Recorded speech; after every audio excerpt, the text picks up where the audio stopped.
Hi, I'm Allison Martin. I'm managing editor at Mother Earth Living magazine, and today I'm here to show you how to discover a folk remedy your great-grandmother would have used, a tincture. So let's get started making our tincture. What is a tincture? A tincture is plant extract and alcohol. You can also use other liquids, but we'll get to that in a minute. Why might you make a tincture? Well, for starters, it's a really good way to preserve your garden harvest after a great growing season, and it can be preserved for up to 2 years. Also, it's really easy to take and it's readily absorbed by the body. Today we're going to be making a peppermint tincture, and peppermint tinctures are really good for digestive issues such as cramping or bloating. They're best to take after meals. So let's talk about some safety issues before we get started. Never use rubbing alcohol, denatured alcohol, or methyl alcohol to make a tincture. These are all toxic. You can use vodka or other spirits. I personally recommend vodka. It's tasteless, odorless, and I think it's the best way to go. You can use whiskey, rye, rum, or other spirits that are at least 80 proof. So to make your peppermint tincture, you will need dried peppermint leaf. I got this one at my local health food store. It's already measured out into 4 ounces, which is what I wanted to use, but you can also visit the bulk herbs section. That's another great resource. You'll also need vodka. This is the cheapest vodka I could find. I recommend you do the same. You'll need a clean glass container that seals tightly. This one has a rubber seal, which I really like because I don't have to worry about any metal corroding or getting pitted or anything like that. You'll need cheesecloth, or you can use a fine mesh sieve, but cheesecloth is just a really easy, cheap way to go. I found this also at my health food store, very easy to find. The last thing you'll need is a dark glass container to pour your finished tincture into. This one is cobalt. It has a nice dropper on the end so that you can just easily measure a dosage. You can also use amber glass. These are some examples of the amber glass.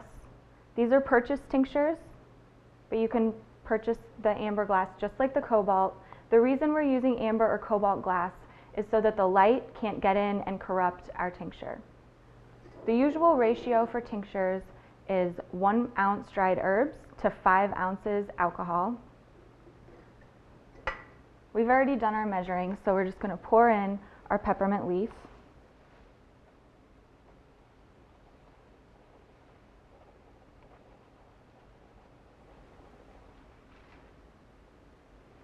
So once we've put our peppermint leaf in our jar, let's see how much we have there, then we'll take the vodka. I have my vodka in this pitcher.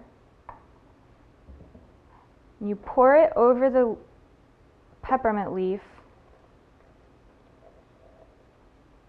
until it fills up the jar.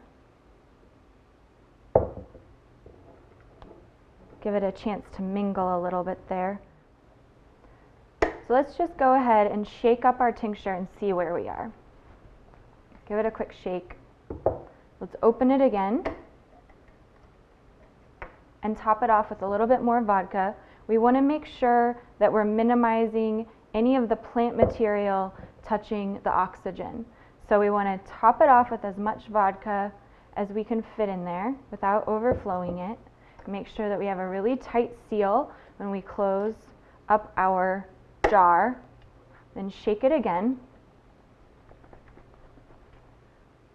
Now what you need to do is store it in a dark place for 2 weeks. I choose a kitchen cabinet. You do want to make sure it's cool, so keep it away from the stove.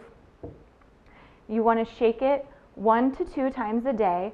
I choose to do it at breakfast and dinner. I suggest you do the same. It's very easy to remember that way. You just take it out of the cabinet, shake it up just like you just did. If you find that some of the alcohol level is going down, just open it back up and top it off with more vodka as it's maturing over those 2 weeks. So after 2 weeks, take your tincture out of the cabinet and go ahead and strain it into, I usually use a bowl. That works best. You can strain through your cheesecloth into a bowl, and then You get out your clean dark glass bottles and pour it from the bowl into your bottles. You'll need several, obviously, and then go ahead and label them with what kind of a tincture it is and when you made it. So that's how you make a tincture from dried peppermint leaf that you would buy in the store. But maybe you're wondering how to preserve the fresh herbs from your garden. If you use a fresh herb like this sage, for example, sage makes a great tincture because it's antiviral, so it's great to gargle with or take a few dropperfuls anytime you have a cold coming on. But when you use a fresh herb, you need to use 190 proof grain alcohol like Everclear instead of using an 80 proof alcohol like vodka. The reason you need to do this is when you put the fresh herb in to mature with the alcohol, the water from the fresh herb will dilute the alcohol, so you need to use twice the concentration. Now that we've made our tincture, you can see that it's very easy. I hope you're encouraged to try it at home. Thanks for joining us.